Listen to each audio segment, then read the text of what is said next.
No one connects the dots for you. No one is the CEO of your life except for you. And so, if you don't narrate your contribution, people fill in the gaps of what it is that you're here to do. And often they get it wrong.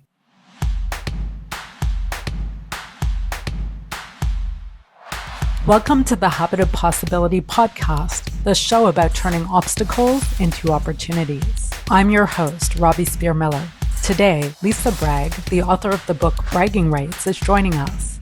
She's going to show us why self-promotion is actually a vital skill and offer some great tips to embrace this skill. Now, before we begin, we have a special announcement. We have been having many requests these days for help with managing stress and navigating all the change happening around us. So we're offering free 1-hour stress management workshops, both in person at our training facility in Burlington, Ontario, Canada, and online via Zoom.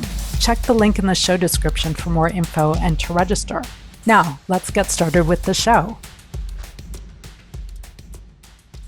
Hello, everybody. I'm Robbie Spier Miller, your host of the Habit of Possibility podcast. Today, I am joined by Lisa Bragg, who is the author of this book called Bragging Rights. And Lisa, I have a question for you. Is it just a coincidence that your last name is Bragg? Well, I had no choice in the matter of that, but I did have a choice in the matter of when I named my book. And I think I am a study in my book. I need my book. I am a student of it. Why we need to talk about our successes, that silence isn't going to be our future. So bragging has been a big word in my life, and it continues to be. Yeah, from day one. Day one. Yeah, great. So your book talks about how people, mostly in the business world, can help themselves progress in their career and craft their future because they are learning how to skillfully communicate about their accomplishments. Is that a fair summary of Yeah, what good it's about? job. Yeah, Yeah. because so many of us are taught to not talk about ourselves. Mhm. Pass the microphone, put your head down, do good work. Eventually someone will notice you, or be so great they can't ignore you. Things like that we're told. And then so we don't talk about our successes and share. Yeah, and we live in a noisier world than ever.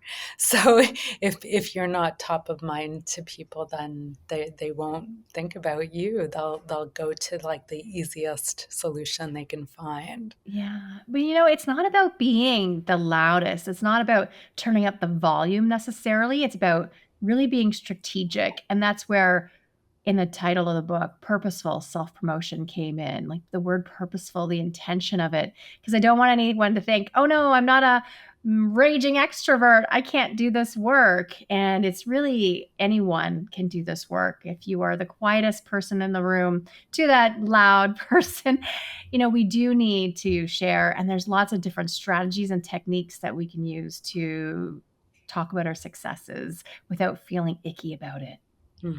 Yeah, something that I use, and I work with a lot of small business owners, and some of them are experienced business owners. There are some that are brand new to having a business, and one of the things I see a lot is that they make it about themselves. So when they feel self-conscious about, we'll call it bragging, right, or just sharing what they can offer people, they judge themselves about it, or they worry about what other people will think of them.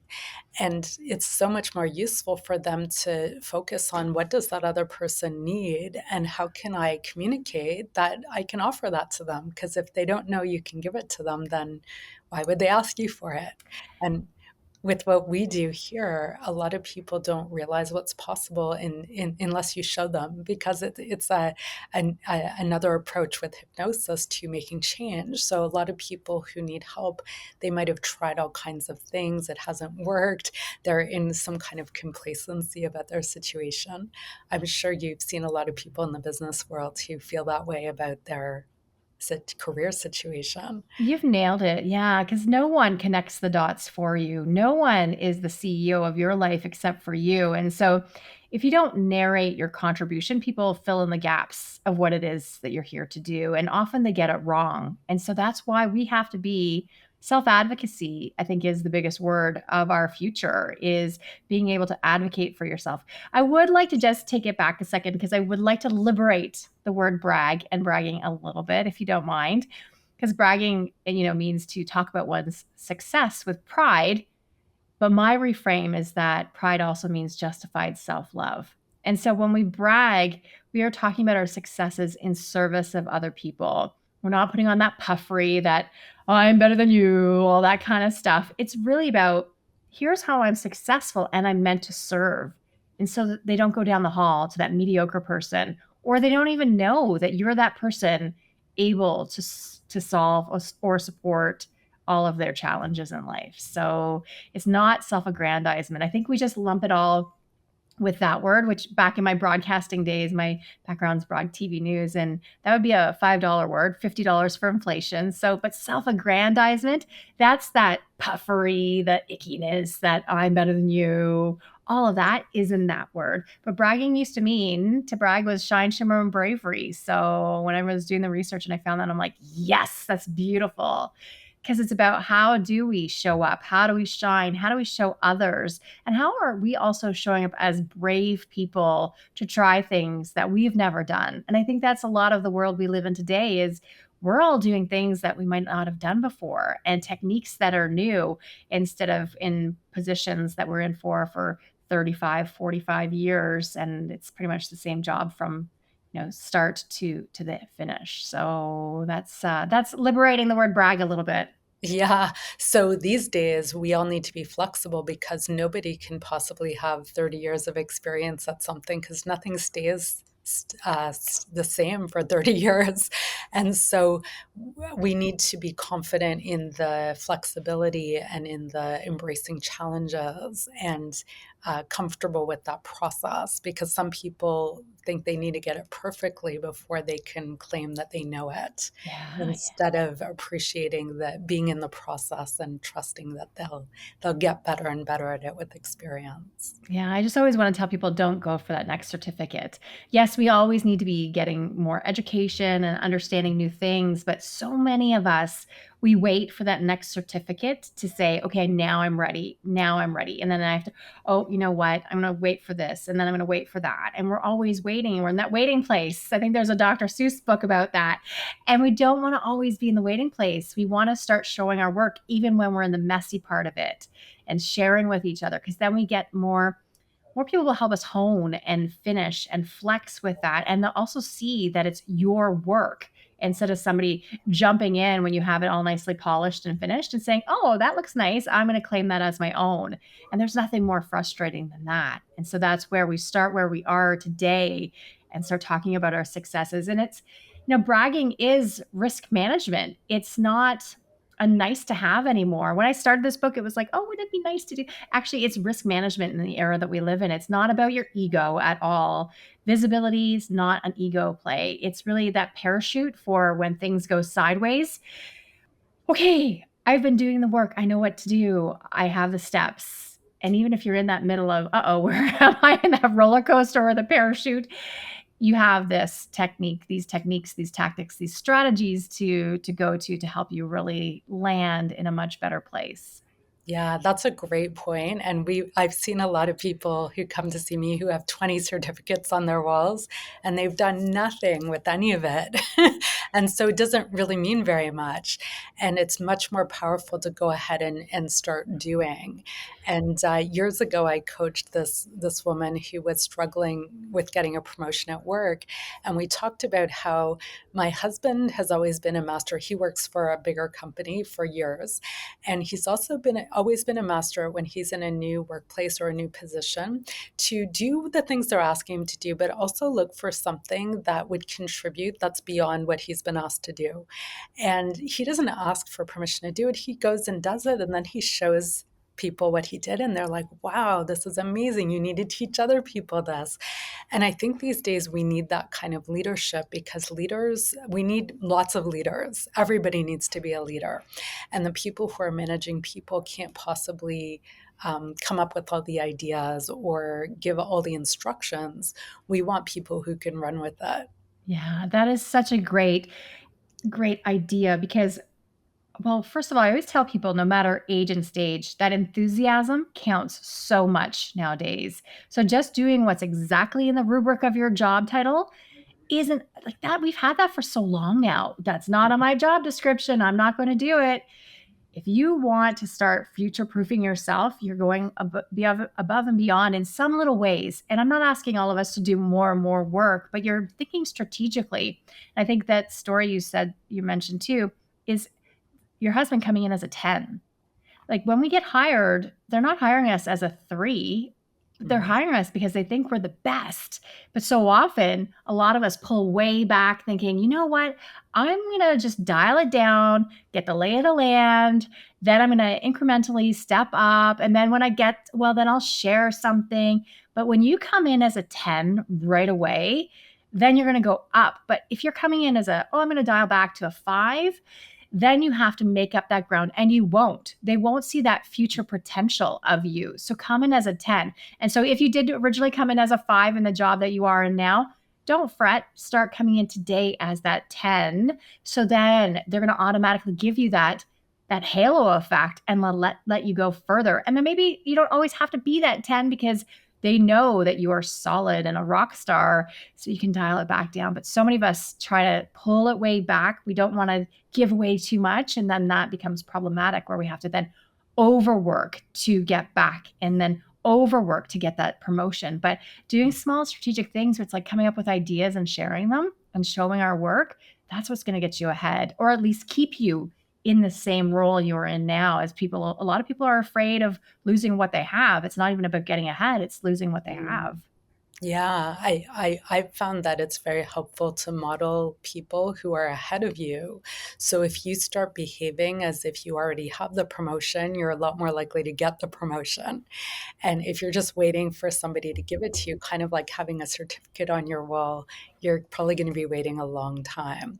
You want to Especially in our just culture. like Yeah. clarity Yeah. there. Yeah. Yeah. Sorry, I'm going to jump in because I talked when I wrote my book. I was doing a lot of research. I did international research for it, and talked to a panel of women from Japan. Interesting, because panel, it's very much a collectivist society. But one woman told me there that they have this thing called sasura, and apologies if I'm getting the pronouncer wrong, but what it essentially means is that it's in the air. And so when you want a promotion, your leader already knows it because they can feel it. You've signaled it without being overt. You don't say it or write it or do anything. You just embody it. And so your leader is supposed to pick up on that and know and do that for you. But in the Western world, we're not that attuned to each other, unfortunately. Like we have so many things.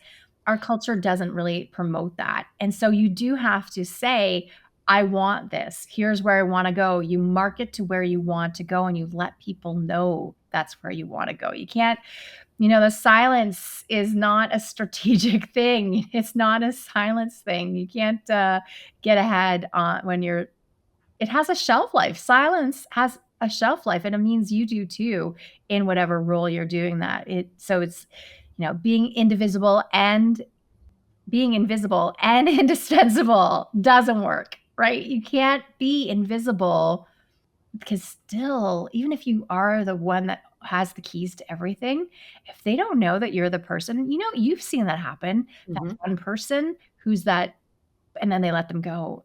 They didn't know that they had all that knowledge and all the institutional not baggage, but knowledge that goes with it. And then they're Secrets. gone. Yeah, yeah. Years ago, I used to work in IT consulting, and I started when it was like the first internet boom in the late 90s, like when the very first websites were being built. And it was a consulting company that worked for a lot of large companies like, IBM and Sears, which no longer exists anymore, but at the time it was a big deal. It was their first website. And so we went through this time where people were just throwing money at us to build them websites, and then it crashed, and there was a stock market correction. Our company got acquired by a larger company, and we started to have layoffs. And I remember my manager saying to the team, he said to us, in your career, you really want to make sure that you know your worth out on the market, not just here, but you need to be seeing what people are paying for your skills. You need to know where you stand. And so if you find another place that that values you and you get an opportunity, go and take it. Now, of course, he was saying this when they were doing layoffs, but we need to know this, right? All of us individually need to know this even when things are good, because that's when the best opportunities happen. But if you look at your career in a more entrepreneurial way, you will get more opportunities. You'll take it further. You'll show yourself what's possible. And so I thought that that point of view was very, very wise and, great that, it would be nice if he shared that with us in general, but at least he did, at least he did when we were having layoffs. But I've kept that with me because, I'm an entrepreneur, and when you own a business, you have to always be ahead of things. You have to be constantly innovating and communicating with people about what you do, bragging, because otherwise people won't come, they won't know what you can do for them. So it's Yeah. part of the territory. And I think sometimes when people are employees, they get comfy, they're getting a regular paycheck. They don't have the same kind of immediate response to their actions as we do as a small business owner. So sometimes there's a delayed reaction, the consequences can be a lot bigger. Yes. And what I would say to that is everyone has to position themselves as a CEO of their own life. And making money is a big part of our lives for most of us. We can follow our passions and follow our dreams, but we do at the end of the day have to also make money. And so if you're not aware of the landscape, like your leader said and said, what's your value? What are you worth out on the market? But then if you're also not realizing, hey, where am I strategically? Where do I want to go? Then you're missing out on the future. I interviewed a woman for the book, and she didn't want a promotion. She didn't want to go anywhere. She loved her job. She didn't like her new boss, though. And so, what's going to happen? So, she was always quiet. I worry for her because she's not part of the whole game. And a lot of people who are remote, there's a proximity bias still. We've done so many things to work with hybrid and how to bring people in, but when people don't see you, they don't value you as much. And so when you are working at a distance, we have some strategies to make sure, and some tactics to make sure that people are being seen and being heard. You don't want to just turn off everything and not be there. People need to know what your value is. Again, we also think we're always for the team.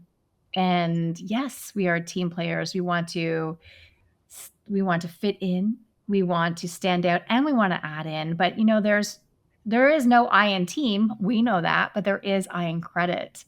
And so you have to take credit to make sure that you're protecting yourself so you can continue to be part of that team, or be able to leapfrog to that next team if something goes offside.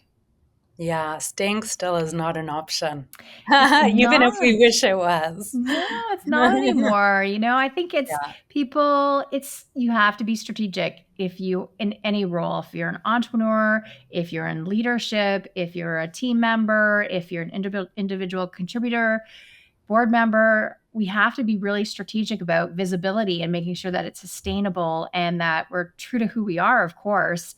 But we don't want it to be performative noise, that we're part of that grind that's out there right now. But how do we be really strategic and tactical about where we want to go? And that's why in the book, I do have at end of every chapter, I have to share and to think. Like, we want to do these things so that we're thinking about ourselves, and that we're also, how do I get those tactical things going so that I know what to say and what to do? And then also, how do I share this with others? Because it sounds like a me story, all these things.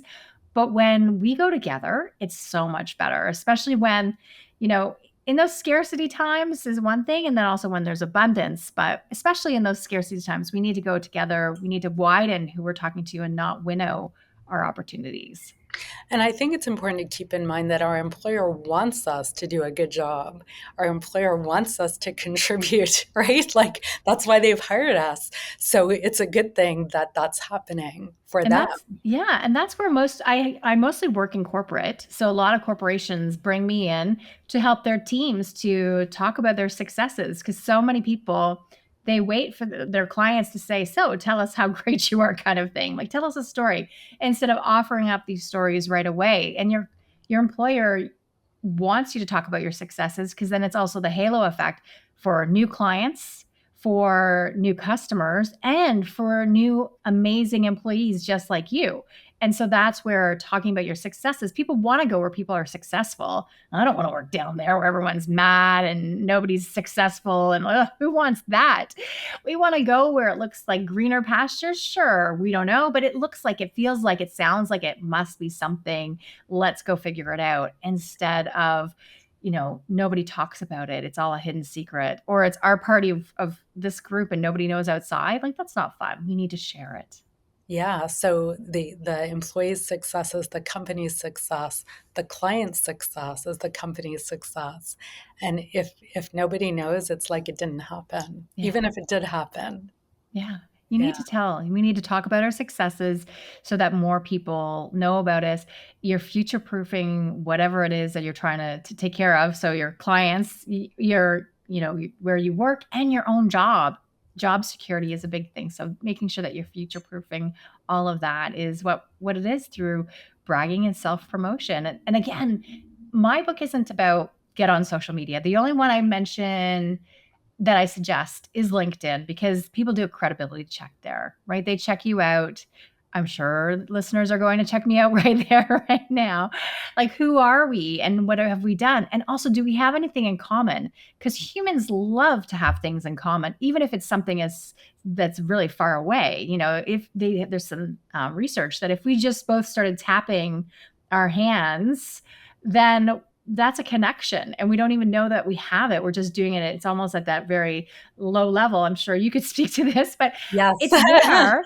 We Yeah. see, we know it, and we have this connection, and we might not have very much in common in the ways, in the psychographics that we would think of, but we have these small things that as humans we look for, those anchors. And Mhm. so it doesn't have to be a big story. It just could be small things. But LinkedIn is a place that people go to see. So I'm not telling you to go and get a LinkedIn expert or do any of those things, but my recommendation is often at least participate and show up with a picture and comment on a few people once in a while.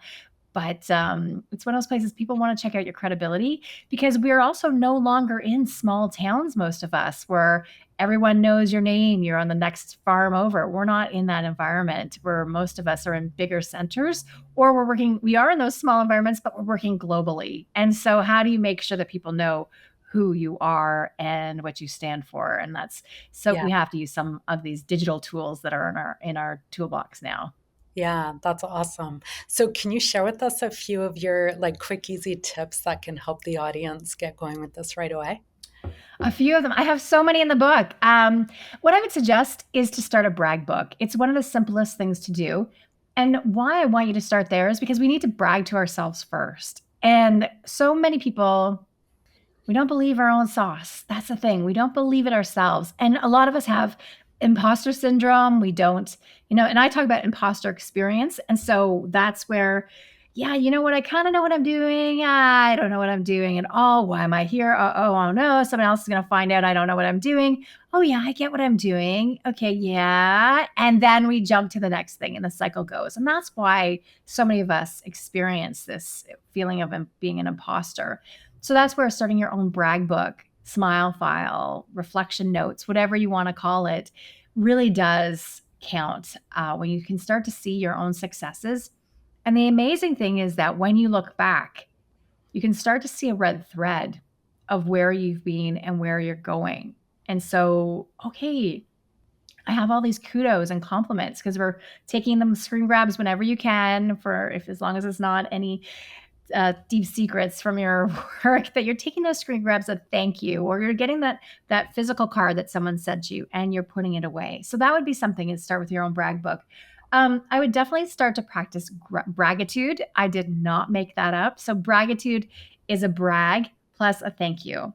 So, you won this big account, and I want to thank, my right hand person for assisting me on this, or I want to thank, my leader or my mentor or whatever it is. And so you want to make sure that's an easiest way to brag, is to have a brag plus a thank you, bragitude, and share like that. And a third thing I would say is, and there's so many more in my book, but a third thing I would say is, people still love thank you cards. Those thank you cards that it's so quick to send an email, but if you really want to nail it, send a physical thank you card because people keep it. So that's probably one you've heard before, but are you doing it? That's the Yeah, thing I would people say is, remember. Yes. yeah, so Yeah. do those things that people will hold on to, and, it's more work, yes, yes, to put a stamp on it, it's mail, and where's their address, but then it shows that there's a little bit more effort, and so if you really wanna nail something, and, it might not be something that they'll do today for you, but you're writing a thank you and a why this matters to you. And people,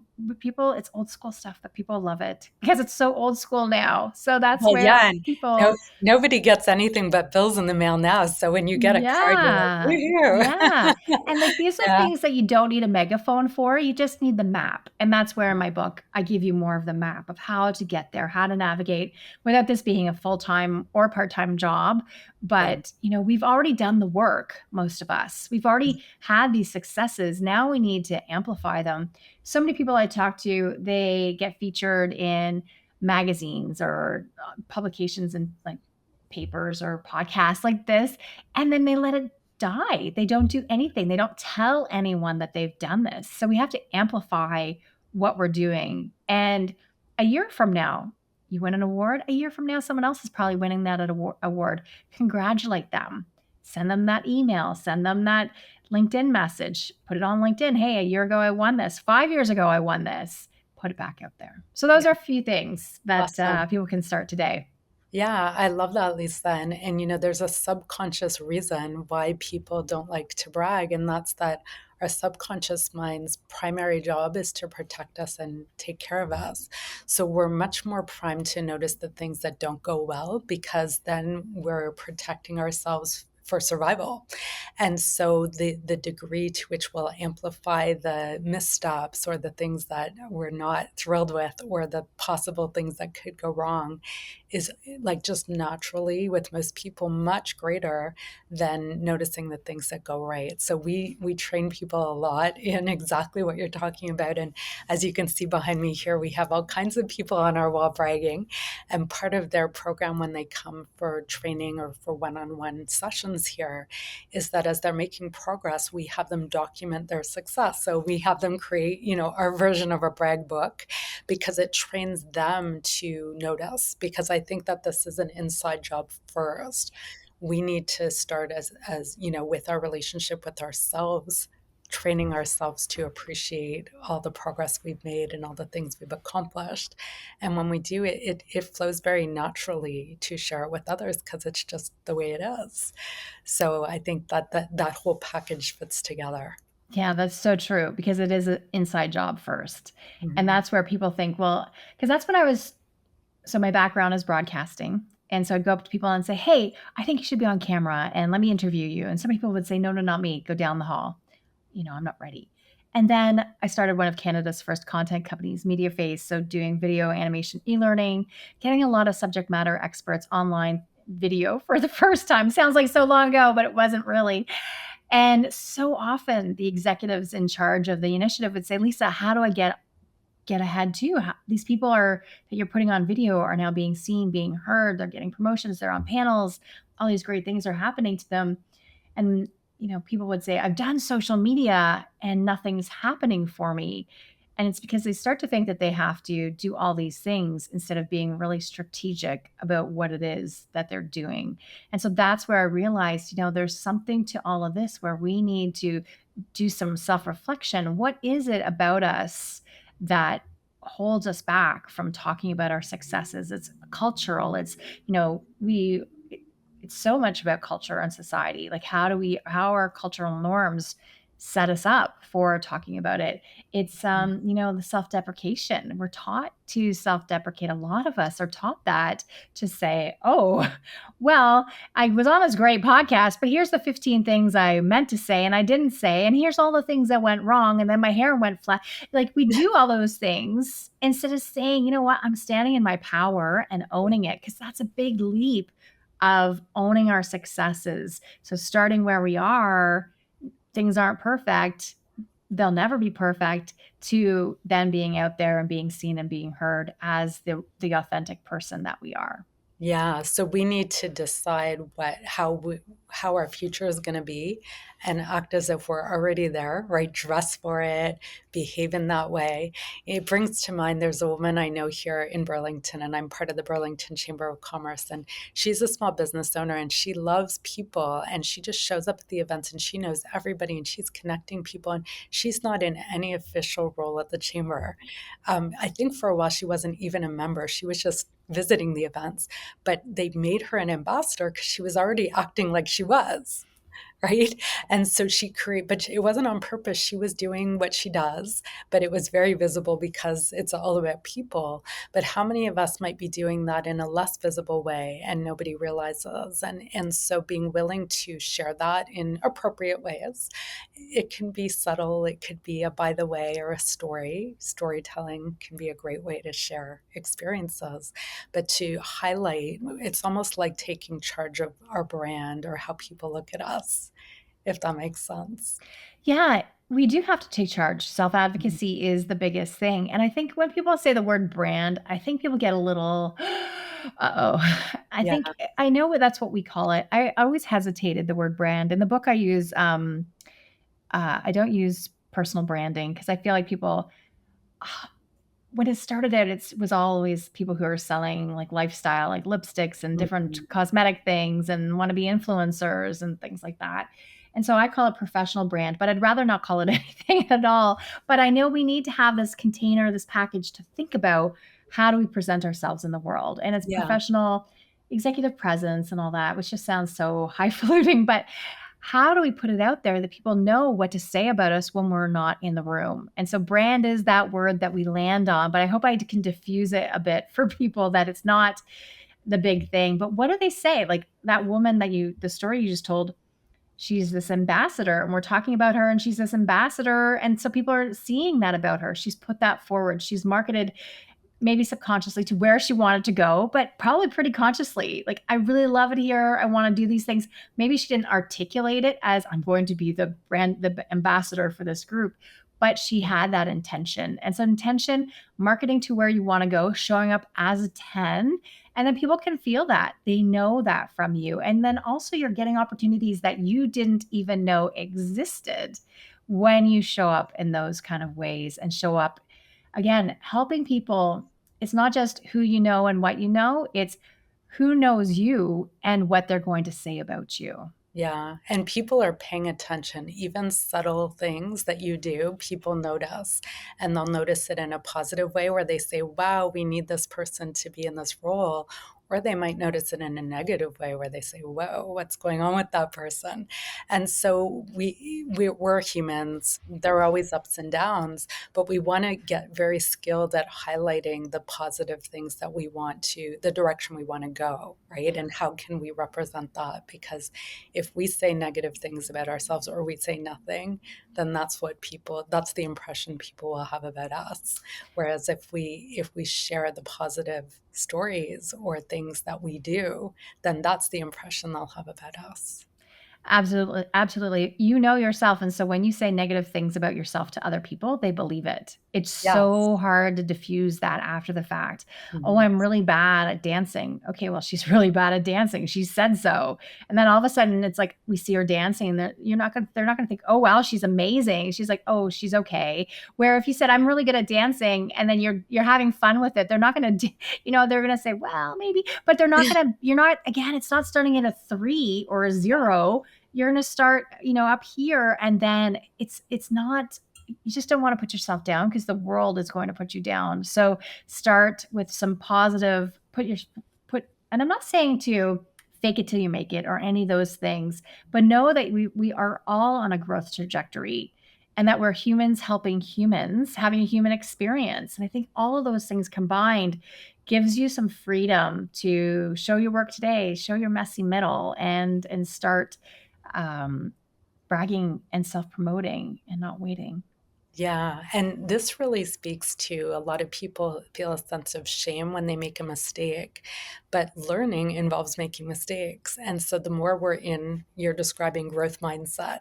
So the more we're accepting that learning process, and we're all going through it in this day and age, we don't have a choice. We're all kind of stumbling our way through things. The more we accept that and we're like, have a sense of humor about it, and it's just the way it is, then it's easier to celebrate the successes. But I Yeah. think some people get very perfectionistic where they feel very ashamed if they mess something up. And it's got to be a blip on the radar. You learn from it and you move on. And if you can learn how to have that skill, that goes a long way to helping with this. Yeah, I do a program on growth mindset for some financial organizations. And it's so funny because so often they think that it's about how do they grow their book, but it's actually about how do you grow your mind to a yes and or yet situation, and knowing that being in a fixed mindset where it's like, I'm only good at these things, I only know how to do these things, and that's it, I'm not going to learn, keeps you really stuck. And so that's where that growth mindset is necessary, especially in this time. And it's not being Pollyanna-esque. It's really saying, like, I can learn things. And I do want you to work to your strengths. We don't need to do everything, but maybe you're not good at it yet. And that yet gives you freedom to explore and to try. And I talk about this in the book, but it's when we reframe shame. I think shame stays with us for so long into guilt, because guilt, there's a lot of religious mechanisms to absolve us of guilt, or there's the judicial system. You do these things, the penalty's lifted. We move through guilt, but we don't move so fast through shame. And a lot of us stay in a shame spiral, putting my hand up, a lot longer than what we should. And so try to reframe shame with guilt. I feel guilty that I didn't prepare enough for this big workshop speech, whatever it is. I feel guilty that I didn't. Instead of I feel so ashamed, I feel shame. And we wallow in it and we stay in that ruminating stance for far too long. So that Mhm. shift, I think, really helps me and helps a lot of people that I work with to say, okay, I'm going to try this. And it sounds sometimes these things are, you just try them on and see if it works. And if it works at least once, it's a good thing to try. Yeah, yes. And I would suggest that what's even more useful is to say, hey, was what I just did useful for my outcome, or was it unuseful for my outcome? And that it's not about me as a person, because when people get caught up in guilt and shame, they feel like it's a judgment of them as a person. So we want to step outside of what we do. And, we help a lot of people with this through hypnosis to train their subconscious mind to do this, because that's where all of this, that's the root of all of these responses to life. To be able to separate how we feel about ourselves from the behavior we're doing. And then we can change the behavior. If it works, great, we'll keep it. And if it doesn't work, we can change it. And it's kind of like if you had dishes in the sink that needed to be washed, it's a matter of fact thing to go wash the dishes, and you could just make it that way, or you could make it a big deal and think you're a terrible person because you have all these dishes in the sink that need to be washed. So true. Yeah. Yeah. It's having these tips and then making systems and realizing that, is this a repeatable process that I should use? And that's the thing. That's where building or getting knowledge from other people, listening to this podcast again, or getting my book, you can then see there's a repeatable process that will then allow you to not have all this weight, all these things you shoulda, coulda, woulda, behind you. It's saying, okay, what can I do? What's the audit? What are the tactics and strategies that I can then use to move forward in whatever it is that I want? So we're so aligned. Yeah, yeah, that's awesome. Years ago, somebody said to me, it's important as an adult that you know that if you make a mess, that you can clean up that mess. And that was very, it was a discovery for me to look at things that way, because I grew up in a way that was very focused on guilt, right? More guilt than shame, but definitely those negative emotions. And when you get caught in that, it's like there is no way to clean it up. You just need to feel bad forever. And this is a much more practical way when you separate yourself from what happens and you don't make it a definition of who you are. It's a lot easier to say, hey, okay, I'm just going to go wash the dishes in the sink, and then it's done and it's over. And there's really no emotion attached to that. It's just dishes in the sink. Yeah, So I hope that example is useful for people so that they can maybe frame how they're looking at things in a new way. beautiful. Yeah, awesome. Well, great. Thank you so much, Lisa. I think there were lots of great insights and tips that you shared, and I really appreciate you joining us. Oh, thank you for having me. I appreciate it. Is there a way you want people to get in touch with you if they want to learn more? For sure. Yeah. I'm Lisa at Lisa. So if you can find me on my website, Lisa Bragg, 2gs.com. And I have a newsletter that I send out with anything that I'm up to and some tips that you can use for your own bragging and self-promotion. I'm always coming up.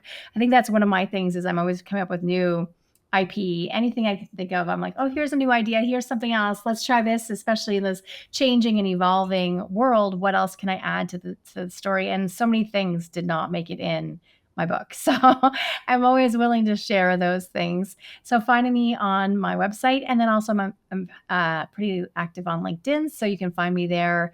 It's Lisa Bragg, and I'm sure you'll figure out which one it is because I have the Bragging Rights book right there beside me. So thank you for sharing it. I appreciate it. Yeah, you have it I, behind you too. I So always love it when people have, written in their books or commented and then they share those things with me too. So those are a few things. And if you ever want to help an author out, it sounds like such a strange thing, but writing a review on wherever you bought it or borrowed it from helps an author out so much. And then it helps your other people who are going through what you're going through, because then it helps with all the algorithms for it to get into more audiences. And so if you do choose to buy or read my book, it is available at many libraries.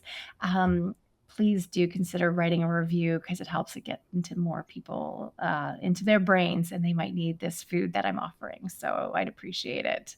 awesome. And at least I'll piggyback on that and say that if you appreciate this podcast, if you can put a review, that would be excellent, because then more people will find it and get and learn from it. Yeah. So it's a great way to share it with more people. Robbie, I just had somebody hold a mirror to me recently too, because he said, "Oh, you're talking about hidden gems, and you're a bit of a hidden gem." And I know in my book, but I didn't know. I don't have a lot of LinkedIn testimonials, and he's saying the currency of that is huge. He has 300. I think I have 5, and I just hadn't really thought about it. And of course, we have to figure out where we want to play. I'm not telling everyone to go and all of a sudden pad their LinkedIn if it doesn't matter to their world. But we don't ask for testimonials enough. So if LinkedIn's not your jam, no worries. But are you asking your leader once removed? Are you asking your employer? Are you asking that client for testimonials? Are you asking people who, you had a coffee chat, they wanted to pick your brain and you gave them all this knowledge? Well, then are they going on LinkedIn and saying, I appreciate her knowledge so much? And it doesn't necessarily always have to be about the work. It can also be about the human condition. The person gave you so much, because we think, well, I can't write about them because I haven't actually gone and had a session with Robbie. But if you know Robbie, you can still remark about her character and the energy she gives to the world. And that's the same with my book. Even if you don't go out and get it and read it, you can still comment on that person. It doesn't have to always be about that one product or that one skill that she has. It can be about so many things. So I want to liberate giving testimonials to people and making sure, give a 5-star, but doing those things so that other people can know. I think it's just such a good way to share, to give back to the person that's given something to you, and to also self-promote. When I signal to other people, hey, this person's worthy of you knowing, that also helps me look even better. So there's all that cross promotion that we can do with each other. Yeah, awesome. Perfect. All right. Well, we can all get started right away.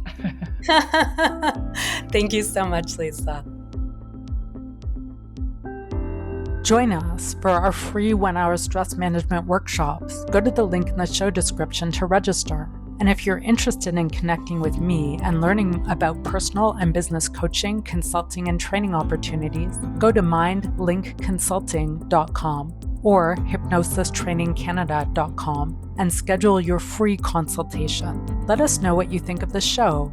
Reach out to us at mindlinkconsulting.com. And if you like this show, please rate and review us so other people can find us too. Thanks so much for tuning in. I'm Robbie Spier Miller, the host of the Habit of Possibility podcast.